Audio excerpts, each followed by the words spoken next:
ये कहानी है दो दोस्तों की और उनकी दोस्ती की शुरुआत हुई थी अभी कुछ दिन पहले हॉस्पिटल के कमरे से, जहां पर वो दोनों एडमिट थे।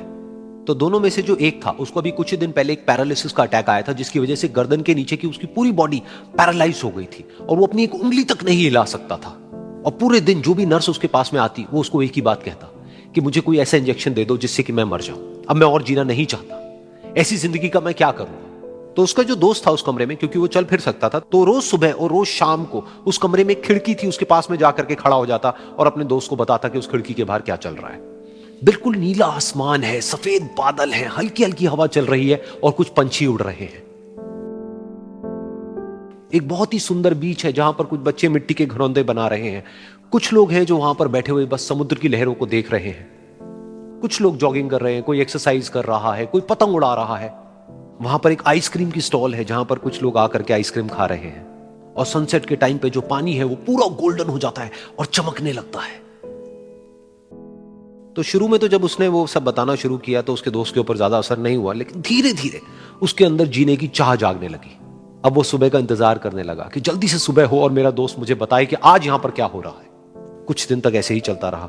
फिर एक दिन जब वो सुबह उठा तो उसने देखा कि सामने वाला बेड खाली है। फिर उसने नर्स को बुलाया और उससे पूछा कि क्या वो डिस्चार्ज हो गया है। तो नर्स ने कहा कि आपको तो उन्होंने बताया होगा, उनके पास कुछ ही दिन बाकी थे और कल रात को ही उनकी डेथ हो गई है। ये सुन करके उसके अंदर की उम्मीद पूरी तरह से टूट गई, क्योंकि सिर्फ उसका दोस्त ही था जिसने उसको बाहर की दुनिया से जोड़ा हुआ था, जिसकी वजह से वो जान पाता था कि बाहर क्या हो रहा है और ये दुनिया कितनी खूबसूरत है।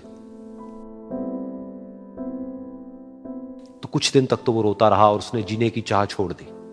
लेकिन दूसरी ही तरफ से उसके अंदर कहीं ना कहीं एक नई चाह पैदा हुई कि काश मरने से पहले एक बार मैं खुद अपनी आंखों से देखूं इस खिड़की के बाहर कि दुनिया कैसी है। जैसे जैसे उसकी ये चाह बढ़ने लगी, उसको अपने अंदर एक अजीब सी एनर्जी महसूस होने लगी।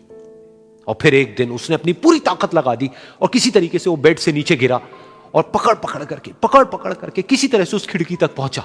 फिर उस खिड़की को पकड़ करके वो खड़ा हुआ और खिड़की के बाहर देख लिया। लेकिन खिड़की के बाहर देखते ही वो गुस्से से भर गया। उसने जोर से नर्स को आवाज लगाई और जैसे ही नर्स आई उसने नर्स से पूछा, ये तुमने क्या किया, ये खिड़की के बाहर काली दीवार क्यों खड़ी कर दी।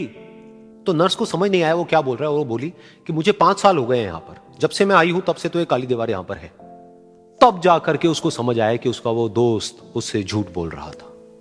और उसने नर्स से पूछा, अगर ये काली दीवार पिछले 5 साल से यहां पर है तो मेरे दोस्त ने मुझसे झूठ क्यों कहा।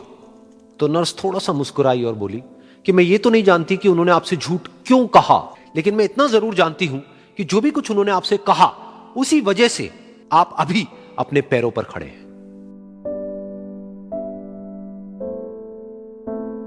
तो इस कहानी से हमको यह सीखने को मिलता है कि जो हमारे शब्द हैं, जो हमारे वर्ड्स हैं, जो हम अपने मुंह से बाहर निकालते हैं, उसमें इतनी पावर है जिसकी कोई हद नहीं है। वो किसी आदमी को गिरा भी सकते हैं और उसको उठा भी सकते हैं। तो अब आपके ऊपर है कि आप अपनी इस पावर को यूज करते हो या मिस यूज करते हो।